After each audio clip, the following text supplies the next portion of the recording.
जैसा कि आप सभी जानते हैं कि 28 अगस्त को ही पोलिंग स्टेशन का जो रैशनलाइजेशन की कार्रवाई थी घाटशिला असेंबली के लिए वो संपन्न कराया गया था, जिसके तहत कुल 300 पोलिंग स्टेशन पे घाटशिला असेंबली में मतदान की कार्रवाई की जाएगी।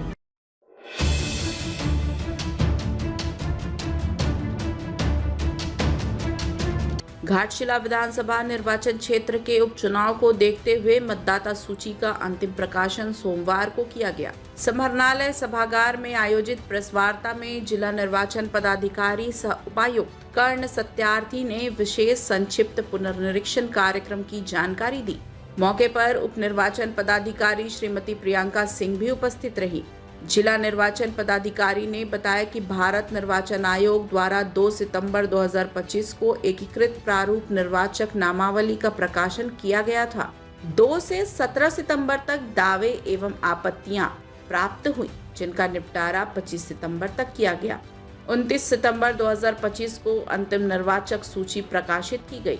अंतिम निर्वाचक नामावली के अनुसार क्षेत्र में कुल 2,55,823 मतदाता दर्ज किए गए हैं। यह संख्या प्रारंभिक सूची से 4,456 अधिक है। इनमें पुरुष 1,24,899, महिला 1,30,921 और तृतीय लिंग 3 मतदाता शामिल हैं। जिला निर्वाचन पदाधिकारी ने कहा कि युवा वर्ग विशेषकर 18 से 19 वर्ष के मतदाताओं की बढ़ती संख्या लोकतांत्रिक प्रक्रिया के प्रति युवाओं की जागरूकता दर्शाती है। दिव्यांग और सेवा मतदाताओं की सूचीबद्धता चुनाव आयोग की प्रतिबद्धता को मजबूत करती है। साथ ही उन्होंने सभी मतदाताओं से अपील की है कि अंतिम सूची में अपना नाम और विवरण जांचें तथा किसी त्रुटि पर समय पर सुधार हेतु आवेदन करें।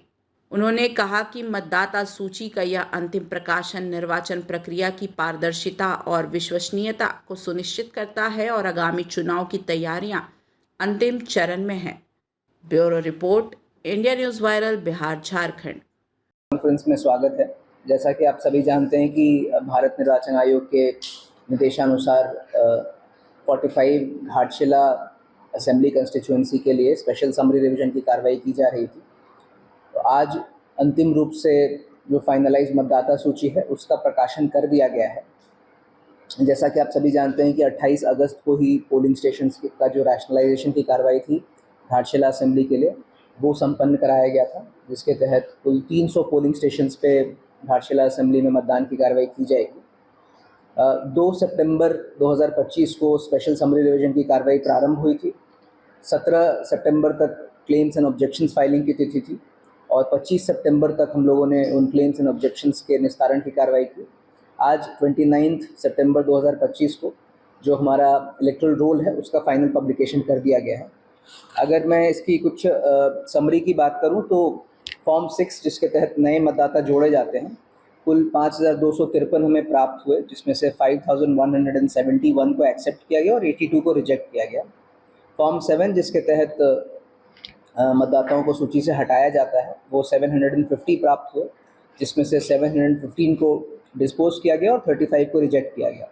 फॉर्म 8 जिसके तहत करेक्शन होता है उसके 3,677 फॉर्म्स प्राप्त हुए, जिसमें से 3,645 एक्सेप्ट किए गए और 32 को रिजेक्ट किया गया।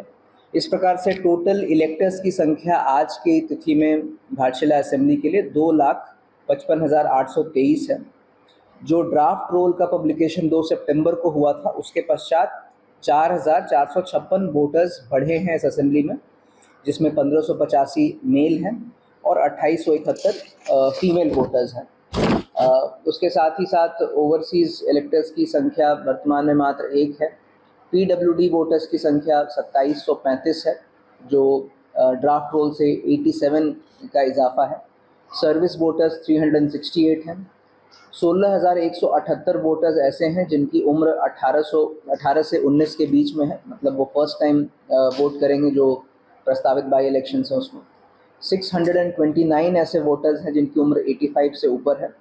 जेंडर रेशो घाटशिला का 1048 फीमेल्स पर 1000 मेल है और इलेक्टर पॉपुलेशन रेशो 63.84 है।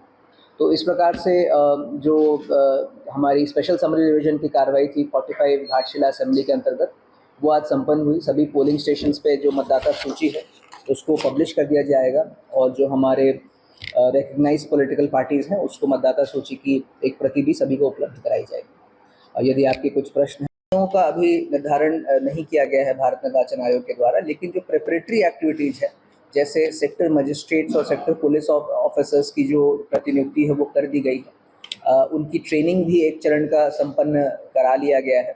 साथ ही साथ जैसा अभी मैंने बताया कि पोलिंग स्टेशंस की जो रैशनलाइजेशन की कार्रवाई है कि किसी पोलिंग स्टेशन पे 1200 से अधिक मतदाता मतदान न करें, क्योंकि उसमें भीड़ भाड़ से समस्या होती है और लंबे समय तक मतदान खिंचने की संभावना होती है, तो उनका रैशनलाइजेशन कर लिया गया है।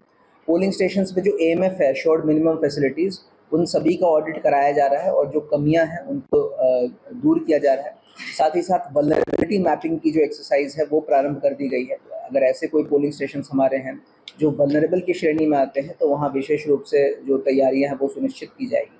तो ये सभी तैयारियां चल रही और उपचुनाव कराने के लिए प्रशासन पूरी तरह से तैयार है। और जो समयबद्ध तैयारियां होती है, जैसा आप सभी जानते हैं भारत निर्वाचन आयोग के डायरेक्शन के तहत कोई भी जनरल इलेक्शन या बाई इलेक्शन होता है तो तैयारियां समयबद्ध होती हैं। तो अभी जो हमारा अनाउंसमेंट के पहले की जो तैयारियां हैं वो लगभग पूर्ण कर ली गई हैं। क्या संवेदनशील रूप लेती है? देखिए, संवेदनशील जो शब्द है उसका प्रयोग अब नहीं किया जाता है। अब वल्नरेबल बेसिकली अब जो शब्द का यूज़ किया जाता है वो क्रिटिकलिटी होता है। तो चुनाव आयोग का जो डायरेक्शंस है उसके तहत बहुत सारे क्राइटेरिया होते हैं जिसके तहत क्रिटिकलिटी हम किसी पोलिंग स्टेशन का मेजर करते हैं, जिसमें लॉ एंड ऑर्डर की यदि कोई समस्या है, कोई नक्सल संबंधित समस्या है, कोई एबनॉर्मल वोटिंग की वहाँ पे पूर्व में कोई इतिहास रहा हो, तो इन सब चीज़ों का इन सब चीज़ों की मैपिंग की जाती है और उसके तहत अगर ASD वोटर्स की संख्या बहुत ज़्यादा है तो उसको भी क्रिटिकल में रखा जाता है। ताज़ा खबरों से जुड़े रहने के लिए हमारे चैनल को सब्सक्राइब करें और बेल आइकन को दबाना ना भूलें ताकि हर खबर की नोटिफिकेशन आपको मिलती रहे।